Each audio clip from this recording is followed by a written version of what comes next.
Strange Wills.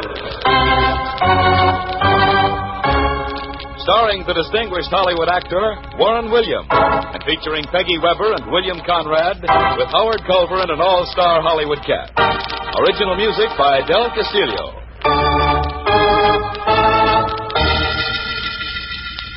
Dead men's wills are often strange.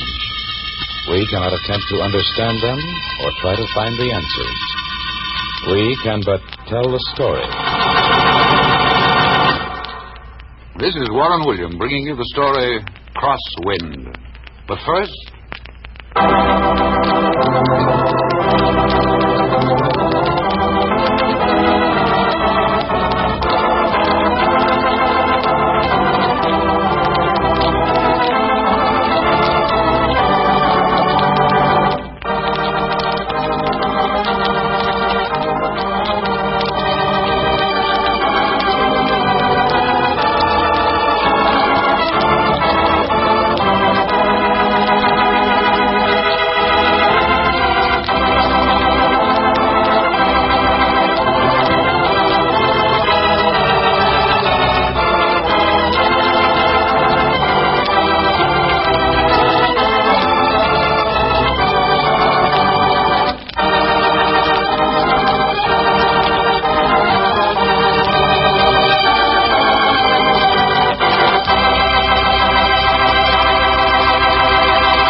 And now back to Warren Williams as John Francis O'Connell in Crosswind.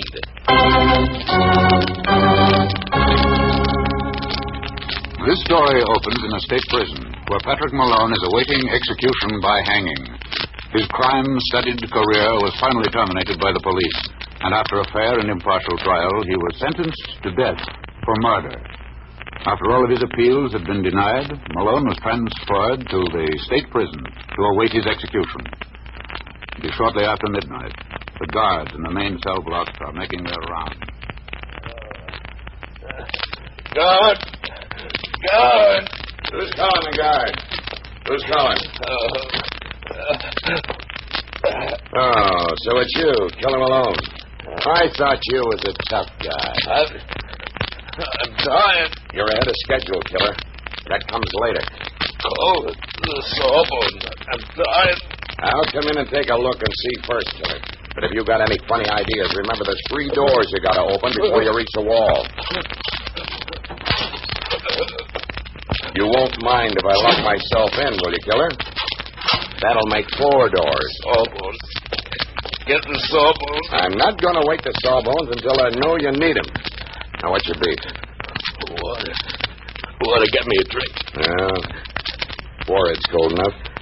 Maybe it's your conscience, Killer. Maybe you're seeing ghosts in the night. Ghosts of those guys you bumped. Water. Okay, I'll get you a drink. If you're still sick after this drink, tell the guard on the next relief. He'll be on in 7 minutes. Here. Sit up and drink this. Okay, sucker. You fell for it. You feel this rod press against your belly? Yeah, I feel it, Killer. What you gonna do? I'm gonna bump you off if you so much as peek. Don't be a fool. There's 4 locked doors, steel doors. You'll never make it. I'm going out of here tonight. Feet first are walking, but I'm going out. Now turn around, mister. Quiet like. All right. All right, take off your clothes. That monkey suit. Okay. It's your funeral. Just shut up and give me the clothes. Here's my cap. My coat. Want my pants, too? I want everything. Yeah. Here they are. Now just stand still and keep your mitts up while I get into them. How soon before the relief guard comes? 4 minutes. You haven't got a chance, Killer. Yeah? Well, that's my worry. Now, here's a little kiss to knock you out. I'll tuck you into my little trundle bed. Okay, boys. Give me cover. Fire, you monster! I'll turn on the fire hose!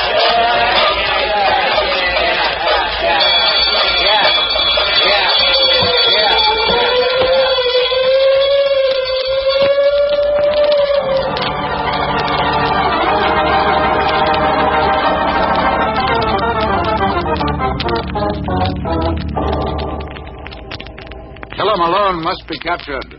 So said the governor. So said the mayor. So said the district attorney and the chief of police. A dragnet was thrown over the entire state. Every policeman was ordered back to report to his precinct. Killer Malone must be captured.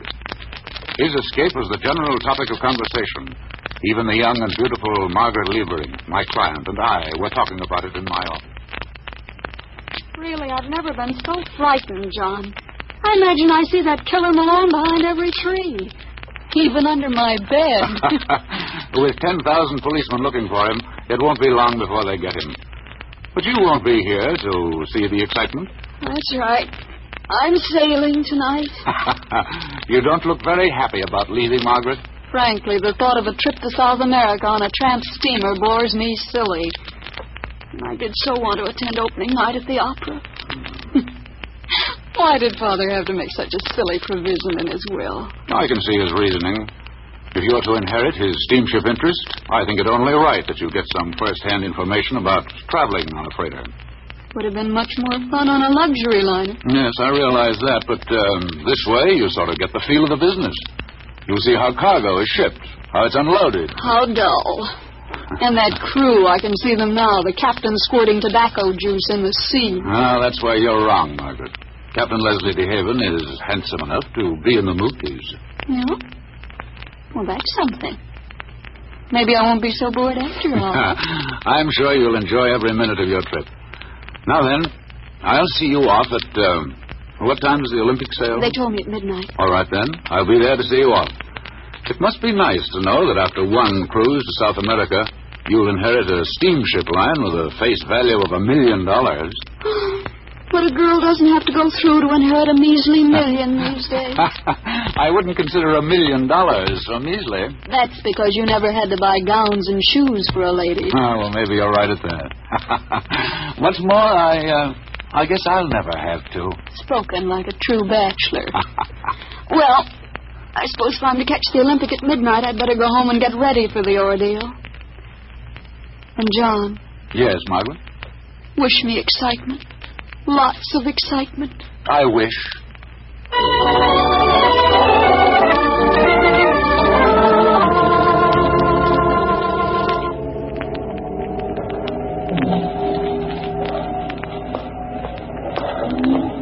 Yeah, what a break. Fog as thick as pea soup. Nothing only stow away on one of these tubs. Hey, cops. Okay, coppers, come and get me. Hey, what's this? Piano crates. SS Olympic. Destination Rio de Janeiro. Move over, Piano. You got company.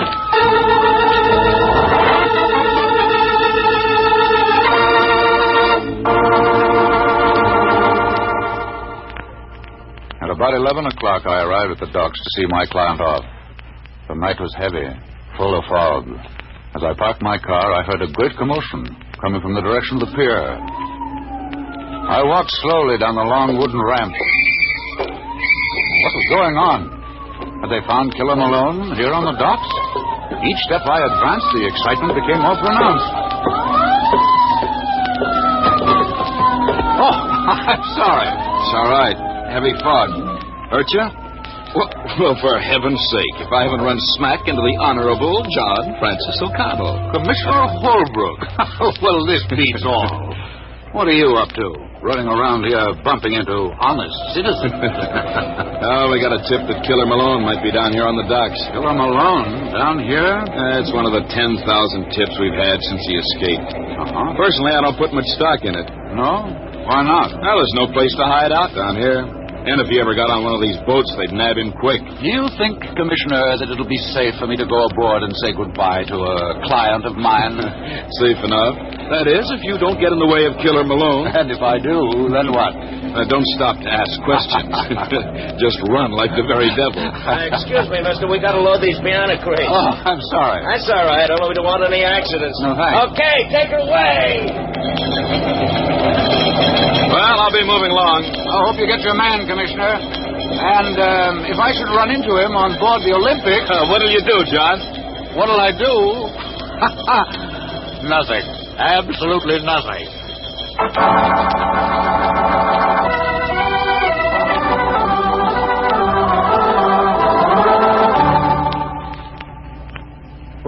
Miss Levering. I promise that my new boss will be extended every courtesy of the ship. In fact, it'll be a pleasure to attend to it personally. I hope I'm forgiven for thinking you some decrepit old sea dog who spits tobacco juice all over his chin. I tried to tell Margaret that you were quite a handsome fella, Captain. Oh, well, now. Captain, don't be so modest. I'm sure that my trip's going to be quite delightful. Perhaps even exciting. I can't promise you much in the way of excitement, Miss Levering. In fact, these South American cruises are mostly routine. But there's a moon, isn't there? Hey, now, you let me handle my own romancing. And don't be giving the captain any suggestions. Well, there is a moon, all right. And there's a beauty.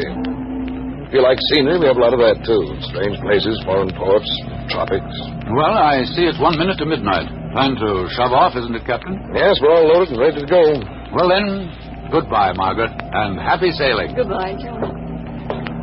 Oh, by the way, Captain.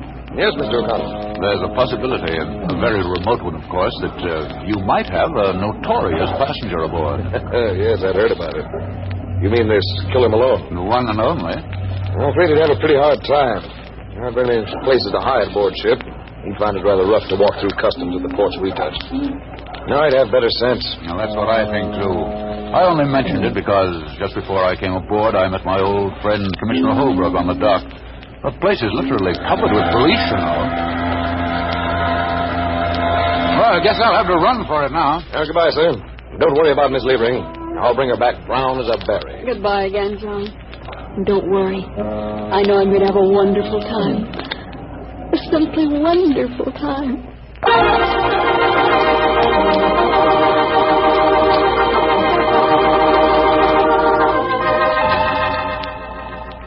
2 days out of Frisco, Margaret sent me her first cable. It contained only one word, but that was enough. It simply said, super. Well, my client was apparently enjoying herself. Now you know, Margaret, why men will always go down to sea in ships. And to think I almost miss seeing it. Oh, Leslie, it's so wonderful. The moon makes things almost as bright as day.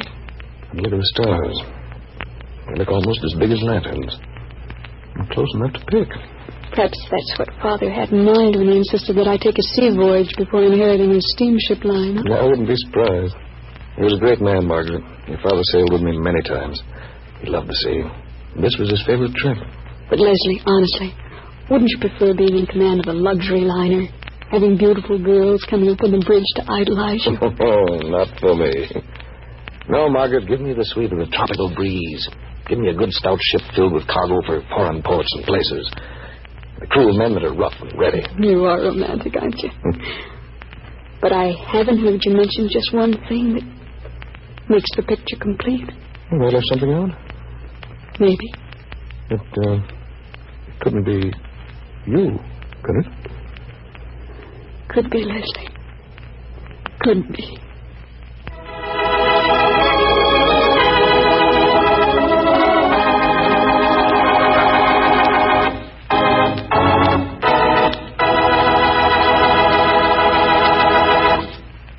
Act 2 of Crosswinds, written by Ken Crepine and directed by Robert Webster Light, in just a moment.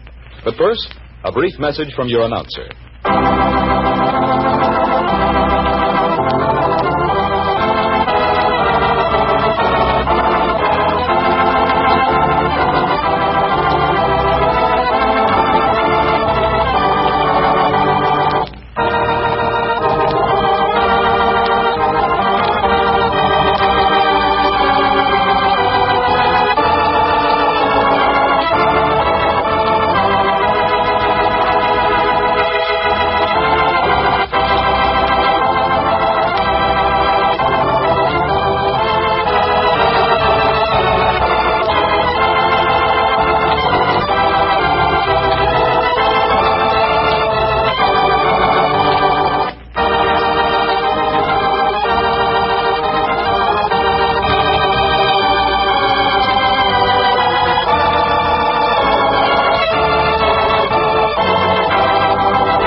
back to Crosswinds, starring Warren William as John Francis O'Connell.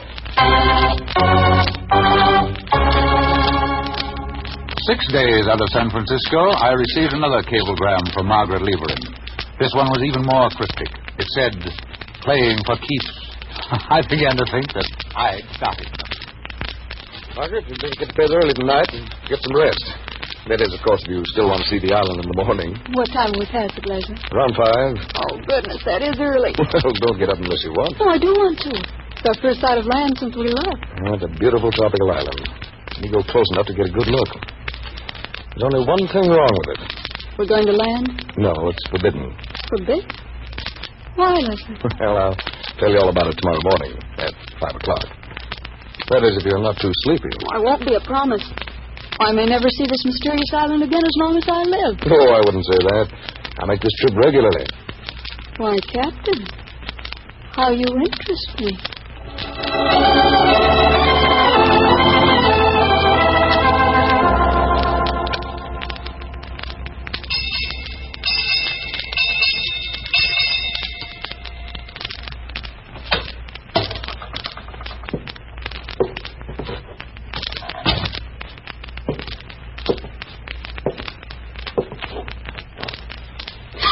Shut up. Who are you? Who cares? I'm here. Isn't that enough? Get out. Get out this instant, or I'll call Captain. Tough, huh? What do you want?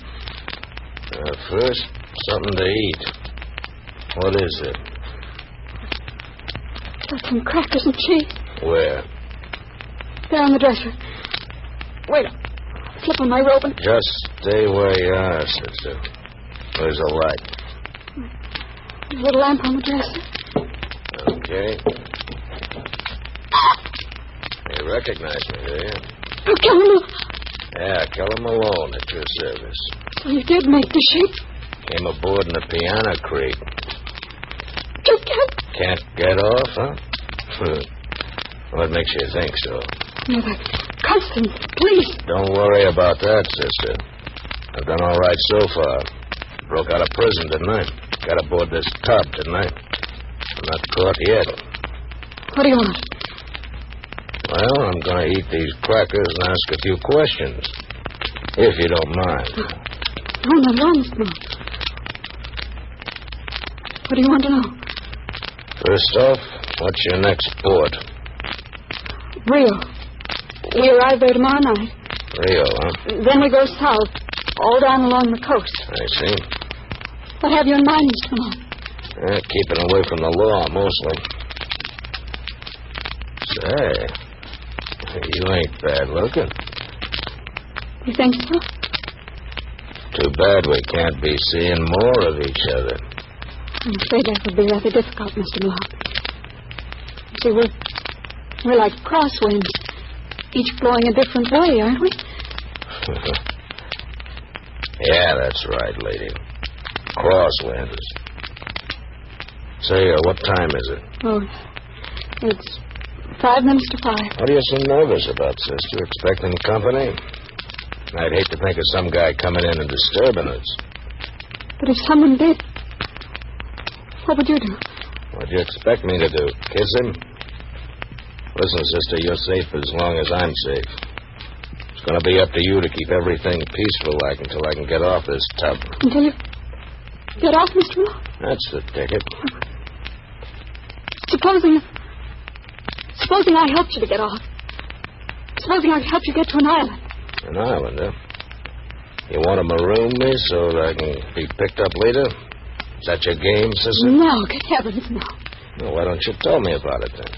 Oh, this island, we're due there in just a few minutes. It's a beautiful island. Our ship comes within easy swimming distance. What's on the island? Well, that's the best part of it.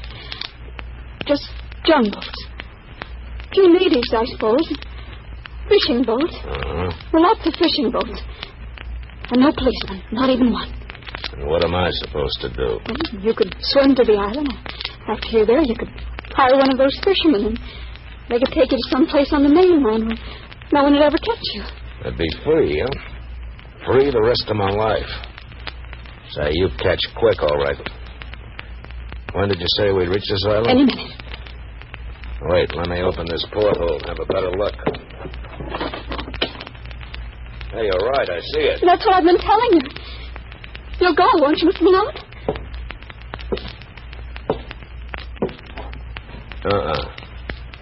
Nope, it's no deal. I think I'll stick around here for a few more days. I'll wait for something else to turn up. You mean you aren't going? Why should I? You can be sick for a couple of days. Listen, baby, I'll hide in this closet, but remember, I got the barrel of this gun pointed right at you. I'll remember. Margaret? Margaret, are you awake? Well, answer him. Tell him you're sick. I'm awake, Captain. But I'm not feeling well. Not feeling well? What's the matter? May I come in? No, don't come in, Captain. I'm sure I'll feel better tomorrow. Well, we're passing the island now. I thought you wanted to see it. And the story, don't you want to hear it? Don't bother. Tell it to me later. After we get to Rio. To Rio? Rio? Say, what is this? You must be sick. I'm coming in no matter what you say. No, please don't. Open the door for him, but remember... Don't. Open the door. Just a minute, Captain. I'll let you in. Margaret, what in heaven's name is wrong? What? You're trembling. I'm trembling. It's just cold in here. Here you are down in the tropics and you say you're cold. Here, come on over here and sit down. I want to see if you're getting malaria. You certainly have the symptoms. I haven't any malaria, Leslie. There's nothing wrong with me. I'll go. I'll see you later, huh? I won't leave this cabin until you tell me the truth. You fool. I'll take over from here, Captain. Leslie, don't move. Let's Killer Malone. Killer Malone? Yeah, the one and only. Now back into the corner, both of you. And, Captain, the lady knows I ain't fooling. Yes. You may have her frightened, but not me, Malone. Oh, no? No. What makes you so sure I won't feed you some hot lead? Because guns make noise. Yeah, maybe you're right, wise guy. I'm going to bop you over the head nice and easy like. And I'm heading for that island. Well, it sounds swell, Malone, but first you've got to get me. Oh, Leslie, no, he'll kill you. Okay, mister. That was a lucky punch. See how this feels? Well, so long, Crosswind. Thanks for the tip about that island. I'm going for a swim.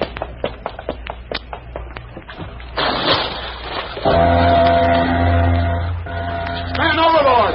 Man overboard!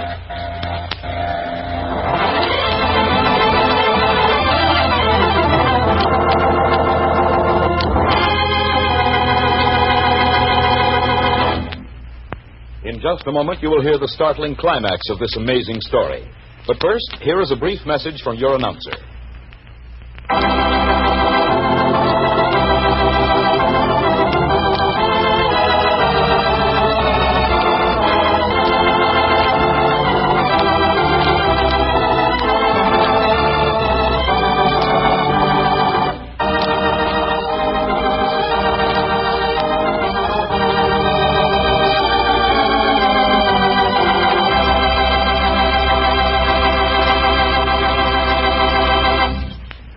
And now back to Warren William as John Francis O'Connell in Crosswind.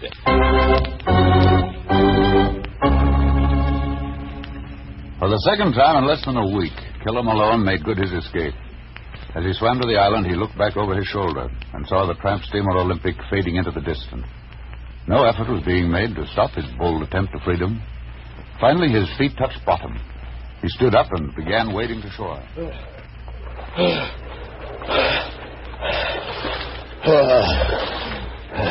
I made it. Now to get a boat and head for the mainland. It's funny, I don't see none. I wonder if that Crosswind dame... Yeah, I see people. Lots of people. Say everything's going to be okay. Hey, you! What's the matter with that mug? You keep motioning me to keep away. Hey, you! What's the matter? What you running for? Come back here! Come back or I'll bust your teeth in!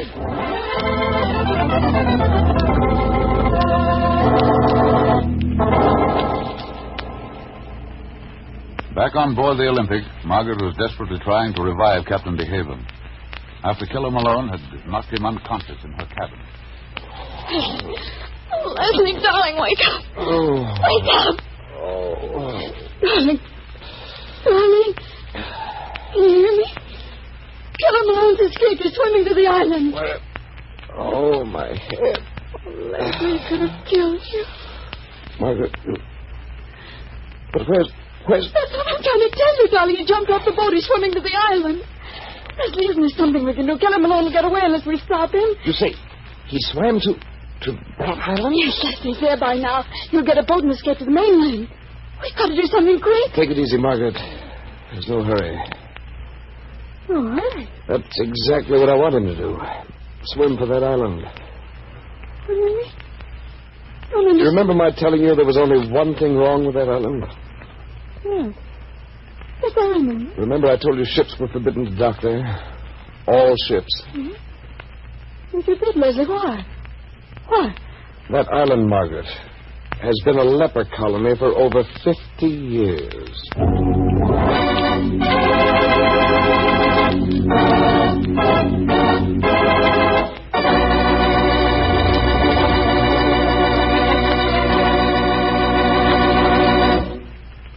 Well, Killer Malone made it safely to the island, all right.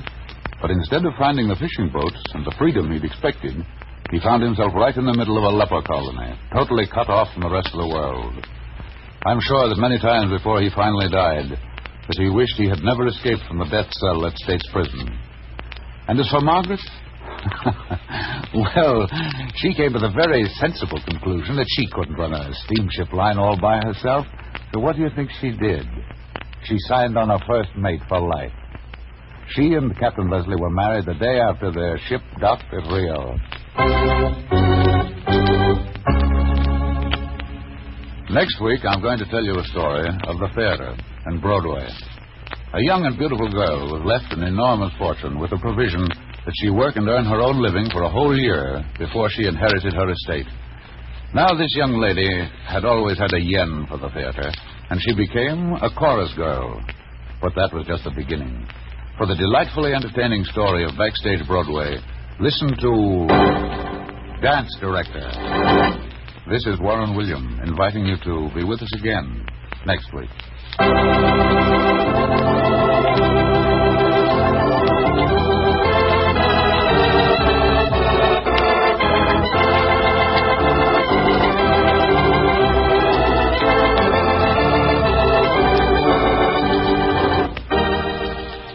Strange Wills is a Teloways feature produced in Hollywood.